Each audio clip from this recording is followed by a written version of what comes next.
Baik, Eka Nugraha, terima kasih langsung dari kawasan Cipinang. Dan juga tadi ada Kristi Dewi dari Bekasi, Jawa Barat. Terima kasih teman-teman, tetap jaga kesehatan Anda di kondisi yang sekarang ini memang tengah tidak menentu. Pemirsa, usai jeda kami akan hadirkan informasi mengenai wawancara eksklusif dengan bos Pandawa Group, tersangka kasus penipuan investasi. Jangan kemana-mana, sesaat lagi kami hadirkan kepada Anda. Madamin, Taryo, dan Subardi. Polisi menyatakan ada kemungkinan tersangka akan bertambah. Untuk proses pengembalian uang para korban, polisi akan memverifikasi data berdasarkan surat perjanjian yang sempat diserahkan tersangka kepada tiap korbannya. Polisi membantah adanya keterlibatan oknum TNI sebagai pelindung aksi kejahatan Pandawa Group. Sementara itu, kantor Koperasi Investasi Bodong Pandawa yang berada di Jalan Raya Meruyung, Kecamatan Limo, Depok, Jawa Barat saat ini telah disegel aparat kepolisian. Kondisi serupa juga terlihat di rumah bos Pandawa Group, Salman Nuryanto. Rumah Salman Nuryanto yang berada di perumahan Palem Ganda Asri di Kecamatan Limo, Kota Depok ini disegel oleh pihak properti. Dari Jakarta dan Depok, Jawa Barat, Robin Freddy Parulian Panggabean, TV One mengabarkan.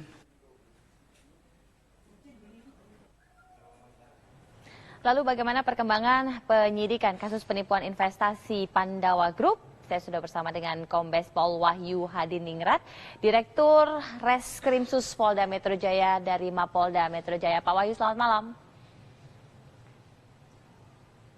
Selamat malam, Mbak Brigita. Pak Wahyu, ini sudah ditangkap pelakunya, tetapi masih ada kemungkinan pelaku lain. Kalau dari dari penyidikan, ini seperti apa kemudian dari kesaksian tersangka para pelaku sampai sejauh ini? Baik, jadi saya tambahkan bahwa untuk pelaku pada hari ini bertambah satu lagi, jadi total itu ada 5 pelakunya. Kemudian untuk laporan polisi sendiri yang sudah dibuat di Polda Metro, ada jumlahnya 21. Kemudian untuk korban-korban yang sudah mengklarifikasikan kepada kita, itu sejumlah 47. 3 triliun bukan nominal yang sedikit. Nah, kalau dari catatan, 3 triliun ini dari berapa nasabah, Pak Wahyu? Ini berproses, jadi mulai dari tahun 2012 sampai dengan tahun 2016. Di awal tahun 2012, jumlah nasabah memang tidak terlalu banyak karena mereka bergerak hanya di internal saja, dia buat semacam simpan pinjam kemudian tanpa izin, itu di antara pedagang-pedagang bubur, ya, kurang lebih di 2012 itu hanya 23. Tapi begitu 2016, itu jumlah daripada nasabah yang mereka sebut adalah investor itu sampai mencapai kurang lebih 500.000, sehingga angka kerugian itu cukup signifikan, sekitar kurang lebih juga 3 triliun. Pak Wahyu, ini cukup menarik karena awalnya pelaku utama merupakan pedagang bubur.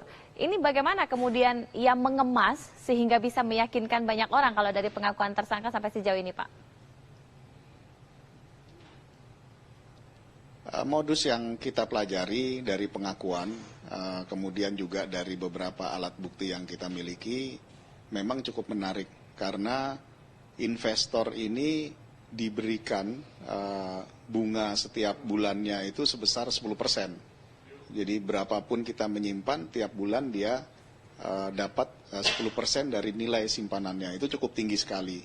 Kemudian nanti setelah uang itu sampai di tangan pelaku NR, dia pinjamkan lagi ke pedagang-pedagang kecil, ya, UKM-UKM, kemudian pedagang-pedagang di sekitar sejabotabek, ya.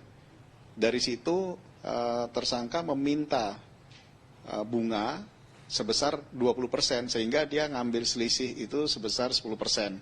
Disitulah yang seharusnya menjadi profit daripada pelaku. Tetapi yang terjadi hal itu tidak muncul atau tidak bisa dihasilkan dalam prosesnya, ya Pak? Betul sekali. Jadi dalam prosesnya antara orang yang meminjam dengan bunga 20% dengan orang yang menginvestasikan uangnya, itu lebih banyak orang yang menginvestasikan uangnya, sehingga pelaku juga akan kesulitan untuk meminjamkan uang ini kepada para UKM tersebut. Dengan kesulitan itu sehingga lebih banyak investor daripada yang meminjam, sehingga disitulah terjadi masalah. Pak Wahyu, ini yang kemudian menarik ketika seorang tukang bubur berani membuat koperasi simpan pinjam dengan kerugian yang mencapai 3 triliun. Muncul adanya kabar bahwa ada orang besar di balik si tukang bubur ini. Benar demikian dari hasil penyidikan sejauh ini? Kami sejauh ini belum melihat informasi itu ada dalam keterangan baik pelaku maupun saksi. Kami belum temukan. Tetapi kalau dari investor, adakah kemudian orang-orang besar yang menginvestasikan uang mereka dalam jumlah besar di koperasi milik pelaku ini, Pak?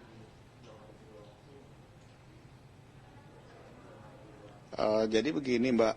Sejujurnya kami penyidik itu tidak melihat daripada profesi siapa dia, profesinya apa. Tapi yang kita lihat adalah berapa jumlah yang mereka investasikan yang kemudian menjadi satu kerugian.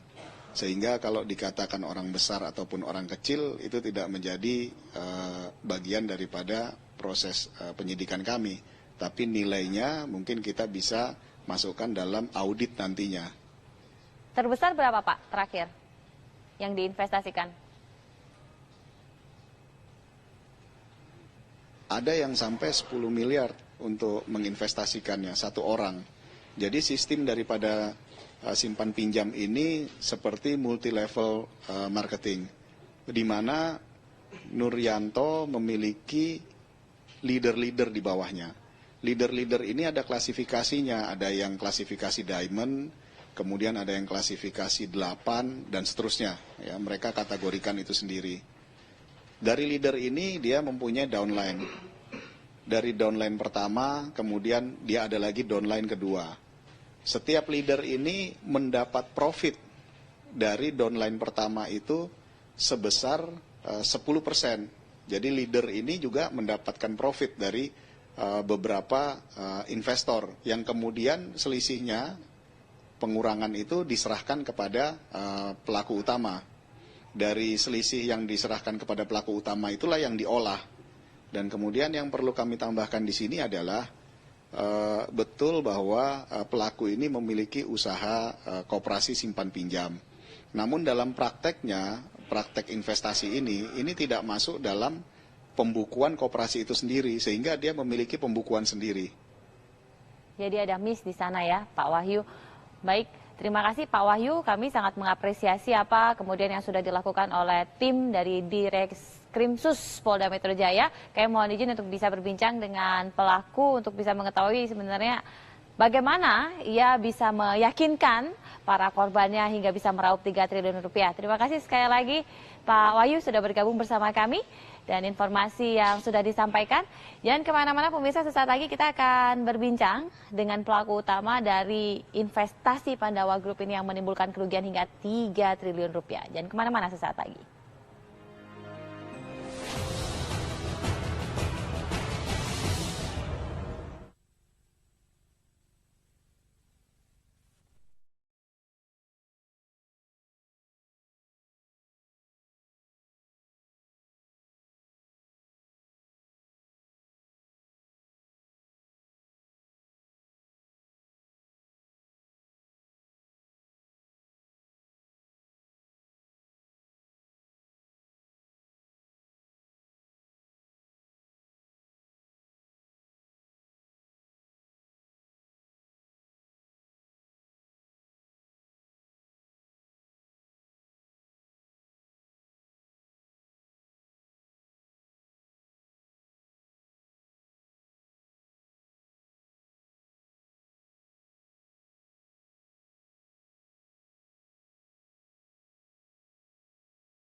Korban kasus penipuan investasi Pandawa Group di Depok, Jawa Barat terus bertambah. Tidak tanggung-tanggung, dari 20 laporan polisi yang telah masuk, ada 772 orang yang menjadi investor Pandawa Group yang merasa dirugikan dengan nilai total 3 triliun rupiah. Salah satu kuasa hukum korban, Muflis Effendi, menjelaskan sepak terjang Pandawa Group yang menerapkan sistem bisnis koperasi simpan pinjam. Pandawa Group terbentuk sejak tahun 2013. Awalnya menawarkan investasi dengan keuntungan 10% per bulan dengan setoran beragam. Permasalahan tercium di bulan Desember karena profit 10% diturunkan menjadi 5% hingga akhirnya dihentikan. Dana yang tersimpan di Pandawa Group diduga sudah mencapai triliunan rupiah dengan ribuan nasabahnya di seluruh Indonesia. Nah, yang jadi masalah adalah di atasnya leader ini ada disebut dengan diamond. Dan di atasnya diamond ini langsung berhubungan dengan Bapak Nuryanto. Siapakah yang bersalah? Yang pertama adalah pongkolnya adalah Bapak Nuryanto. Yang kedua adalah diamond. Kalau para diamond ini tidak bisa membuktikan transaksi transfer yang diberikan oleh para leader, maka diamond ini akan terjerat hukuman pidana. Otoritas Jasa Keuangan (OJK) menyatakan investasi yang ditawarkan Pandawa Group adalah ilegal. Kasus ini ditangani Polda Metro Jaya. Tim TV One mengabarkan. Ya, Polda Metro Jaya menangkap bos Pandawa Group serta komplotannya. Nah, keempat orang ini ditangkap atas kasus penipuan investasi bodong.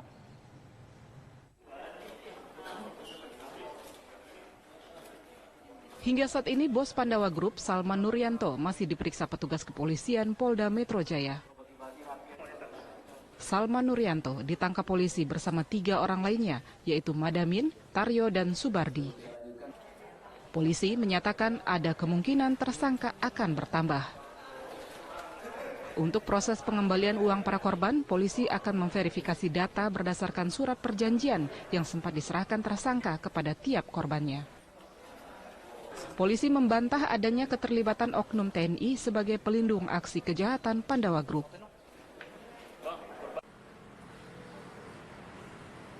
Sementara itu, kantor Koperasi Investasi Bodong Pandawa yang berada di Jalan Raya Meruyung, Kecamatan Limo, Depok, Jawa Barat saat ini telah disegel aparat kepolisian.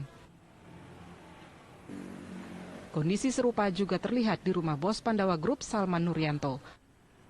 Rumah Salman Nuryanto yang berada di perumahan Palem Ganda Asri di Kecamatan Limo, Kota Depok ini disegel oleh pihak properti.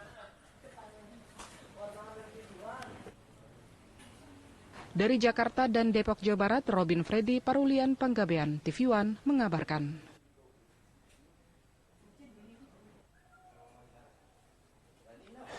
Lalu apa sebenarnya yang menginspirasi bos Pandawa Group, Salman Nuryanto, hingga mampu mengumpulkan dana hingga 3 triliun rupiah di koperasi simpan pinjam yang ia miliki?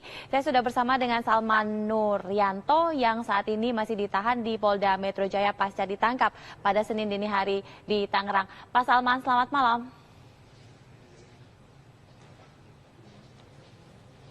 Malam. Pak Salman, ini sangat menarik apa kemudian yang terjadi di koperasi Anda. Awalnya Anda adalah tukang bubur, tetapi kemudian apa yang menginspirasi Pak Salman hingga membuat koperasi ini, Pak? Iya, karena saya waktu itu sering pinjam sama koperasi, akhirnya saya mendirikan koperasi sendiri, mencoba mendirikan sendiri, minjemin ke pedagang dengan modal pinjaman dari Pak Haji Ridwan. Pertama dapat 10 juta dipinjemin. Habis itu saya lama-lama jadi banyak-banyak yang pada nitip. Akhirnya nggak kebendung tahun 2014 sampai sekarang. Kalau begitulah ceritanya. Dari 2013 sampai 2016 ada sampai 700 nasabah. Nah, ini bagaimana sistem yang kemudian diterapkan di koperasi Pak Salman untuk bisa menggaet ke 700 ribu orang itu, Pak? Iya kan nggak semua ikut saya semua Bu. Jadi ada yang lewat leader dulu baru ke saya. Jadi nggak semua langsung ke saya. Jadi lewat mungkin kalau orang suruh percaya saya ya mungkin muka saya kan nggak terlalu percayain orang. Tapi kalau leader-leader kan banyak orang ternama. Jadi banyak kan masuk di bawah leader dulu baru ke saya. Bagaimana Pak Salman Begitu, Bu. meyakinkan para leader ini untuk bisa bergabung di tempat Bapak? Mungkin karena ada 1% itu Bu. 1%, 10%. 10% ya Pak? Pak Salman? Iya. Pak Salman, dari 10% Iya, yang Bapak Iya, Bu. tawarkan, dari mana Pak Salman mendapatkan angka itu untuk bisa diberikan? Hitung-hitungannya seperti apa Pak? Kalau dulu saya minjemin ke pedagang itu, kalau 1 juta itu satu harinya 40.000 kali 30 hari. Jadi kalau 30 hari berarti 1.200.000. Kalau orang nitip uang di saya 1 juta berarti yang 100 itu untuk yang nitip modal, yang 50-50 itu untuk karyawan sama saya dibagi lagi untuk administrasi. Tapi lama-kelamaan yang nitip itu besar-besar jadi nggak kebendung. Nominal hingga 3 triliun. Begitu Bu. Nominal yang sampai 3 triliun itu dipakai apa aja Pak?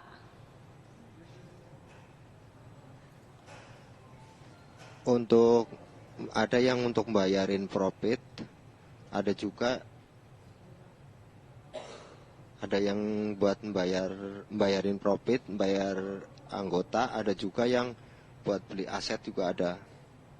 Aset itu Seperti seperti rumah, apa Pak? tanah, sama mobil-mobil ada. Asetnya itu ada tanah, ada rumah, ada mobil Pak Salman, di berbagai daerah itu Pak. Pak Salman, Bapak tadi sempat sampaikan bahwa leader di tempat Bapak itu rata-rata Iya. orang terkenal. Terkenalnya ini golongan artis atau golongan politisi atau pengusaha Pak? Maksudnya itu orang lulusan gitu loh Bu. Orang lulusan, kalau saya kan lulusannya SD, kalau yang lain kan lulusannya tinggi-tinggi kan. Jadinya kalau ngomong sama orang kan pasti bahasanya intelek gitu loh. Kalau saya kan bahasanya biasa aja. Mulanya masuknya banyakan nasabah di bawah leader dulu, baru nanti masuk ke saya setiap bulan itu. Jadi rata-rata mereka memiliki Jadi pendidikan semua yang tinggi data-data begitu ya Pak anggota, ya? Iya, jadi masuk anggota itu rata-rata di bawah leader dulu. Jumlah leader ada berapa itu yang tahu leader, anggotanya berapa itu yang tahu leader. Kalau saya kurang tahu Bu. Kalau di totalnya 3 triliunnya aja saya rekeningnya belum sampai 3 triliun. 1 triliun aja nggak pernah ada. Lalu kemana sebenarnya uang itu Pak? Kenapa Bu? Itu 3 triliun kan dari para leader. Kenapa, Uang begitu masuk dari leader langsung masuk ke rekening koperasi atau seperti apa sebenarnya Pak? Jadi dari nasabah dulu ke leader, nanti dalam 1 bulan untuk biaya pembayaran dari leadernya langsung, bayarin anggotanya, plus sama 1% ke leader, sama angsuran-angsuran mobil. Nanti sisanya dalam 1 bulan itu baru ditransfer ke saya kalau ada sisa. Kalau nggak ada sisa berarti biasanya minta ke saya. Kadang-kadang 1 bulan itu ada yang laporan, ada yang enggak. Jadi tergantung kejujurannya aja. Jadi pembukuannya pun Jadi saya belum itu rapi terimanya ya, Pak? tuh 1 bulan sekali. Jadi, Belum. Kalau saya ditanya jumlah anggotanya berapapun nggak bisa. karena ada leader-leader di bawah Bapak itu ya Pak? Iya, datanya ada di leader. Kalau ditanya satu leader bisa ketahuan jumlah modal berapa ya, leadernya itu bisa tahu karena yang tahu data itu leader. Terakhir sebelum Bapak ditangkap ada berapa Pak leadernya Pak? Semua leader itu ada 230. Dan mereka punya downline lagi yang bahkan ada 10 miliar ya Pak investasinya. Iya. Iya. Nyampe ada yang 1 orang sampai Ada yang satu orang 135, ada yang 200 miliar. Dan itu berarti nominal itu tidak seluruhnya masuk ke koperasi Bapak, masih dikip sama leader ya Pak? Belum semuanya ke saya, bukan dari leader itu untuk pembayaran anggotanya dulu, Bu. Baik, terakhir Pak, ini kita tentunya tertarik. Muterin uangnya itu Bapak pakai bisnis apa?